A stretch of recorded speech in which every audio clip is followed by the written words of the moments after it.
Good evening and salutations, my GH friends. You know, in a sense, this is probably among the most easiest and hardest reviews I've done in 5 years.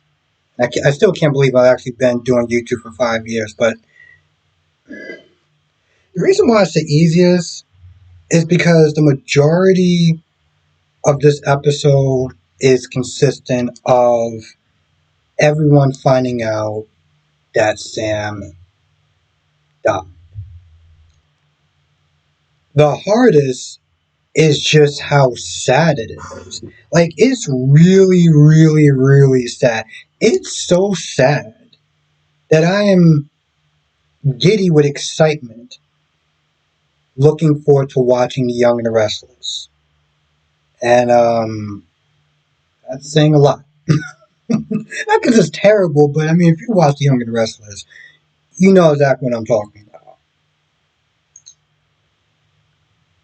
Before I get into all of that, let's talk about Holly for a minute. Did this scene just, this half-ass last minute decision to make Holly Sasha's mother is just like you can see the ripple effects of just how bad it is. Because when she comes over Robert's place or whatever, and Robert's pretty much just like, okay, so let me guess, you're about to sit there and leave town, and we're gonna have to sit there and clean up your mess again. She starts talking about Sasha and how Sasha needs first of all, she's like, could you help me out with Sasha as far as unblocking my number and just seeing her and stuff like that? But Robert gets down to the nitty gritty. Because Robert's just like, how come you didn't sit there and tell me? You said to me that you're going to keep that secret to your grave. Um, until you found out that Sasha and Cody was starting a relationship. He was like, why didn't you not tell me? Why? You thought I was not a good father or anything like that?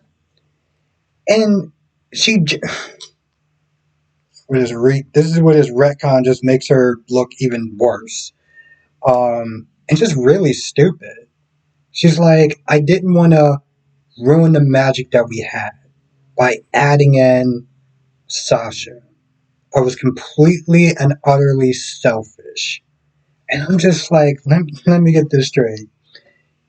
You didn't tell this man that he didn't have a daughter for decades because your life was perfect and you didn't want that to mess it up in any sense of way?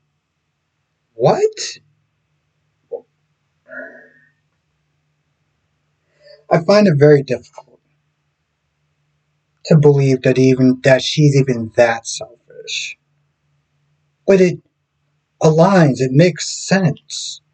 It literally makes sense. It makes sense in the sense of she wasn't there for the times that she needed her. And I mean like really big milestones where she needed her and she wasn't there. But it doesn't make sense because over the short time that I've watched this show, she's never really been that selfish. She's never been that selfish. Like the whole getting Lucky back home. Yeah, she would have sat there and did her con and stuff like that. But I have to sit there and believe that she would have eventually found a way to try to help Lucky out. You know? Yeah, towards the end, she came back and she got them and stuff like that. Yeah, she got her diamonds, but she could have found a way out. Okay, maybe she needed the WSP plane. But the point is that she's never been that selfish. And yet now this show is trying to make her seem like she is probably the worst mother in General Hospital history. And I just find that very difficult to believe. Georgie, another part, now she doesn't want to go trick-or-treating. So she doesn't want to go trick-or-treating because she feels she's too old. AKA, her friends are going to make fun of her. So Spinelli does this history lesson with Halloween and everything like that. And long story short, this turns out to be very Disney-like because she decides to go trick or treating, also because of Georgie or something. I don't know. She decides to go trick or treating, but she doesn't just go trick or treating. I mean, she doesn't just wear an outfit. I think she wears the outfit of that movie that Kristen Storm has been in. Like, apparently they had like sequels. I don't know. What's the name of this movie called? I think it's called Zion or something. I'm not 100% too sure, but I think that's what it is. I remember being on Disney Plus one time and just going through all these different movies or whatever. I was like, wait, she looks familiar. She looks like Maxie effing Jones. Like, it's so surreal that they're seeing a picture of her that young. But I think, I'm not too sure. I could be wrong, or it could just be another Disney movie. Anyway, it really kind of came across as like very Disney. Um, and then this is pretty much where everything just kind of takes a turn for the worse. So everyone eventually finds out, right? Sonny finds out, Laura finds out, Rocco finds out, Molly and Christina finds out. The hardest one, the hardest reaction was probably the kids, specifically Scout, because like Danny knew. Danny had an idea, even when Jason started talking. Because at first I thought that um, Carly was going to help the kids explain, but he had to sit there, man up, and do it himself. So you had to sit and explain to his children that their mom died. That's like the worst thing you can sit there and have to sit and explain to a child ever. Um, Now Carly found out she was in shock. Then she had to sit there and tell Drew he was in shock. Rocco sat there feeling guilty because he was in some ways jealous of Danny and Scout having their mom while his mom is still laying in the bed. And he told Laura. Alexis is just, I mean, at this point, she's just literally going through the motions of just being a human being at this point. Christina, let me ask you a question. You watch this episode, and you see Christina and Molly arguing, and it's clear that Molly's doing like being very intent. She's being the one that's kind of really starting this whole thing. But you just kind of look at them, and you're just like, at this point, I don't even care. Like I don't even care who started what. It just got old. It got old really, really fast. And there's a point where Alexis comes in, right? And I'm sitting there thinking, okay, what is she going to do? She sees her daughters fighting like cats and dogs, right? And she can either A, really just yell and scream at them to tell them to shut the. But she didn't have the energy to do that. She just walks in, she's like, all right, listen, enough. Just sit down, I gotta sit there and talk to you. Because at that point, it's like, I don't even. What does it matter? It's just day 175 where both of these two idiots sit there arguing about. I don't even know what they were arguing about. What was it about? Her sitting there calling her selfish or something like that, and Molly being judgy. It was pointless. But then she has to sit there and tell them, and Christina's in disbelief. This whole thing is just, and again, I just have to sit there and emphasize this. It's not uncommon for somebody to sit there and die of a heart attack, but it just seemed like it came out of nowhere.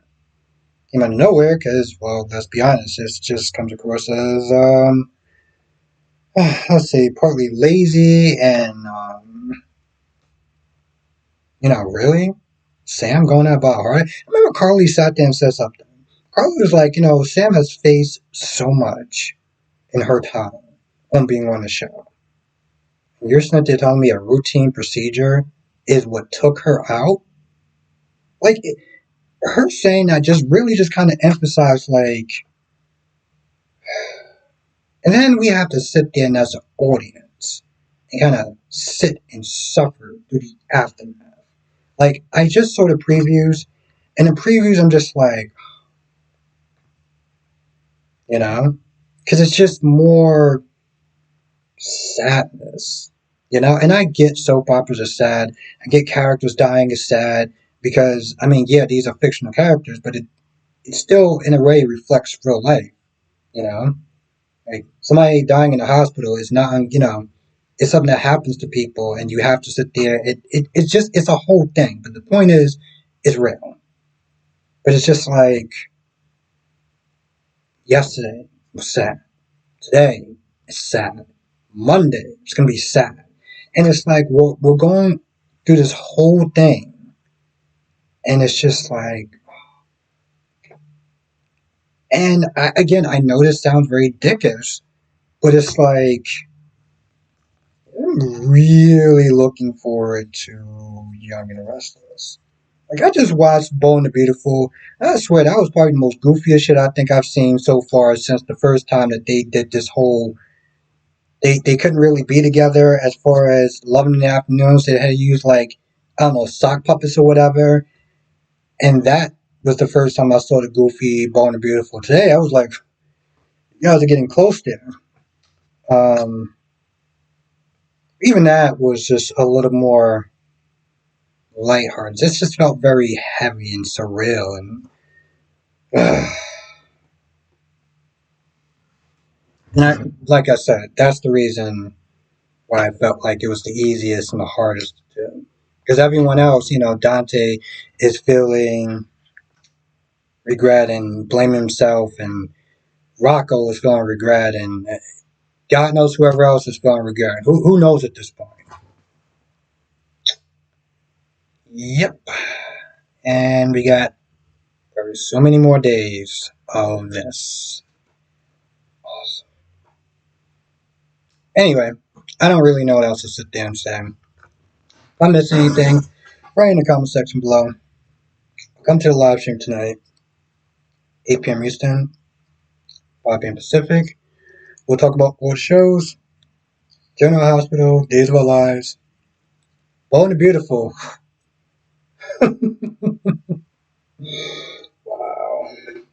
Wow. What did I say? General Hospital, Days of Our Lives, Bold and Beautiful, and Young and Restless. With that being said, I'm going to go. I'll see you in the next video. Really don't want to end it on 13 minutes. Alright, well, yeah, I'm superstitious in a sense. I guess I'm just gonna have to risk it because I refuse to sit there and just keep talking and not making any goddamn sense. Alright, I'll see you on the live stream tonight.